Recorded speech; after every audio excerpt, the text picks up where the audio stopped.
Hello, Huldah here again. Today we're going to talk about something called tremolo in medieval wars. So, in the first and second violin parts, if you look at your music, you will see dotted half notes that have 3 lines above them. And what that means is that you need to do a technique called tremolo. Tremolo is when you play at the tip of your bow, so this part up here, and you move your bow hand really fast as you can, and really light. Now the tricky thing is that the tip is not in the exact same place for everybody. It depends on the length of your forearm. So you don't want to overextend your arm and have your elbow locked. I would have to do that to play at the tippy tip of my bow. And you don't want to do that because it prohibits you from really moving your arm in an effective manner.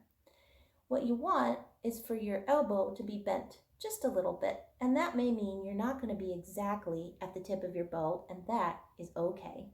So see, I'm a good couple inches from the exact tip of my bow, but this is where I want to be most effective. And the other thing you want to think about is putting your bow not in the middle, but closer to the end of the fingerboard, the black part here. So I want to scoot it over here because our dynamic is piano. And if we play closer to the fingerboard and at the tip, we will be piano without even having to try. So put your bow over there, pick a note, any note you want, and lightly and very quickly, fast as you can, move your bow the smallest, fastest strokes that you can. Isn't that neat? So the first violins start on the E that I'm playing, and I recommend playing that with your 4th finger on the A string, because I think it'll be quieter. If you want to play open E, you can if you're more comfortable with that, but I think it sounds better with 4th finger on A string. And if you're a second violin, you want to do 1st finger on the D string. And because it's on the D string, see how I had to move my arm up a little bit to cross over to the D string. And then I'm still at what's the tip for me and close to the fingerboard. Just like that. And what's great about this opening is that the 1st and 2nd violins are together. They're just an octave apart. So the 1st violins are higher and the 2nd violins are lower, but they're playing the same notes. So if you're confused or lost, just look at your 1st or 2nd violin buddies and you can figure out where you should be.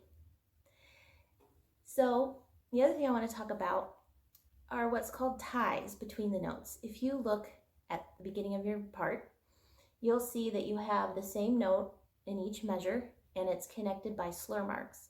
And so that just means to keep playing the note that you're on, and you don't have to show when you change measures. You just keep holding on to this note.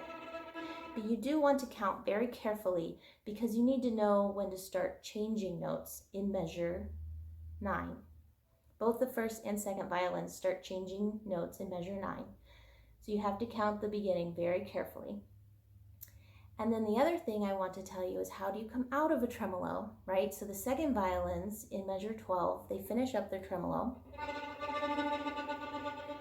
And then in measure 13, they have a half note, but they're already at the tip, and it's marked down bow. So what do? So you want to stop your tremolo a little bit early. Don't play a full 3 beats. So here's measure 12. 1, 2, 3. So I stopped maybe half a beat early so that I have time to move closer to the frog and play. I'll do that one more time. 1, 2, 3. 1, 2, 3.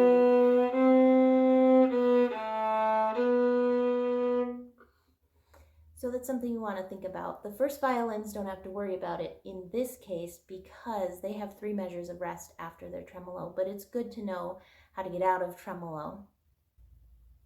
Thanks for learning about tremolo with me today, and happy practicing.